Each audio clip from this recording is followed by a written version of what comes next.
4 dates in our first week of meeting each other, and we were definitely doing things of a sexual nature, and it was pretty rough and not really my thing, but very much wanting the security of being with somebody who was successful.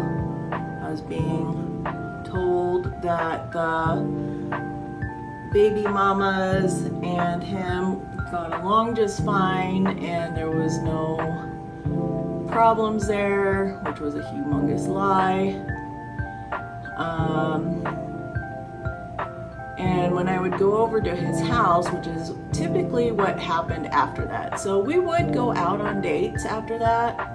We'd go out to dinner and he would treat, he would do all these things. He was still wooing me to keep me coming. Like, we would go out and have a lot of fun. We would go see live music, we'd go out to fancy dinners. We did a lot of really fun things, and he was always treating, which was really, really nice. But as soon as we would get back to his house, it was very violent. But then I could hear his kids in the house. They would wake up because they would hear the violence probably, and he would keep me in the bedroom and say, "Don't you leave the room," and I would not even get to see his kids, not for a month or two, I think it was, before I even got eyes on them. And then once I did get eyes on them, I knew that I needed to never leave because they needed me. He was not a good parent to them, and not even a little bit, and they needed me. They needed a mother because the two oldest girls' mother wasn't in the picture at all, and he wasn't giving them any kind of parenting at all. There was no discipline, no boundaries, no real world life lessons being given. So I was very fearful for these girls that when they got out in the real world, that life was going to smack them in the face and they were not going to be very successful, which unfortunately turned out to be the truth. Because when I did, even though I did stick around, he didn't let me help. He wouldn't take my advice. He wouldn't let me help him at all. And those girls, unfortunately, have, as I've been finding out through the grapevine, have not been doing well at all. They're adults now and their life is not good. So,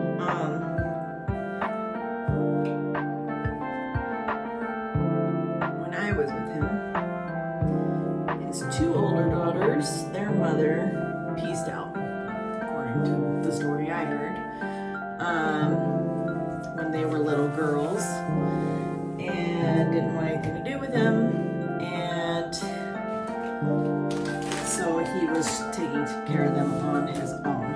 And then his third daughter has a mother who is involved, and she wanted full custody, and they were in a court battle. And so we were in and out of court a lot. So that was something I had to deal with quite a bit for a couple of years there. Now, what was crazy about this, a lot of things were crazy about this, but what really blew me away was that this guy made double what I made and didn't have the money to pay for anything or the credit to handle anything.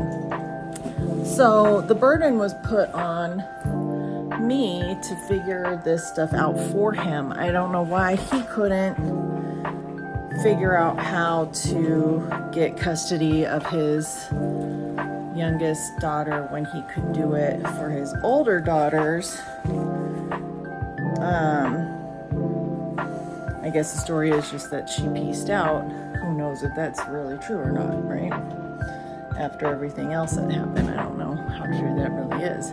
So I wanted to stay with him to help with the two older girls because I knew that their mother wasn't in the picture at all, but their families on the mother's side were, but they weren't around like all the time. They would just do like little vacations and visits with them that way, which was nice. I was really happy to see that they would do that with them. So they had some kind of, the mom's family around. And then, besides that, they were just like wandering free in the streets constantly, like we kind of were in the 80s. Just feral children, which is okay to a point, but not 100% because things have gotten like really, really wacky in the world recently, and I don't know, I just wouldn't let my daughters run free in the world these days. I think it's kind of scary out there, honestly. So that's just, I don't know, that's just my opinion, man. The life I experienced with my ex-husband was something like I've never experienced before, ever.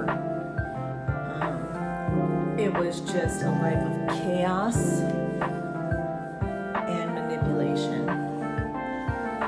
This guy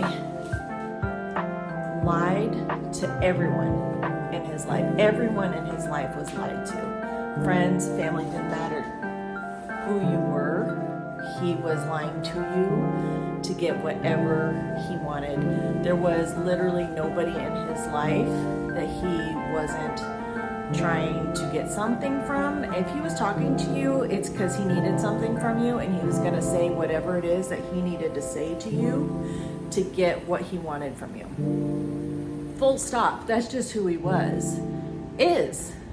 And who wants a person like that in their life? I certainly didn't. And so when I put that together, which was pretty fast, I allowed it. I just allowed it. I wanted somebody who was going to take control over everything because I was so out of control. I didn't know how to control my life. I didn't know how to be alone, number one. That's a big thing that I've been working on over this last year and a half, is being on my own and how to even deal with that. And he was such a I'm going to be in control of everybody and everything kind of person that was appealing to me, even though he was being violent towards me. I enjoyed the control of it. And, I'm not going to lie to you guys. I'm healing. I'm going to be truthful all the time because I'm healing and I want to get better, even if it causes hate to come my way. But that is the truth. I made poor decisions. I suffered because of it. I'm sharing my story because I hope that it helps somebody make good choices and you can learn from my mistakes, honestly. That's the only reason. So, to be continued. I need to keep getting ready for work, so I'm gonna move on to making my smoothies and maybe another video.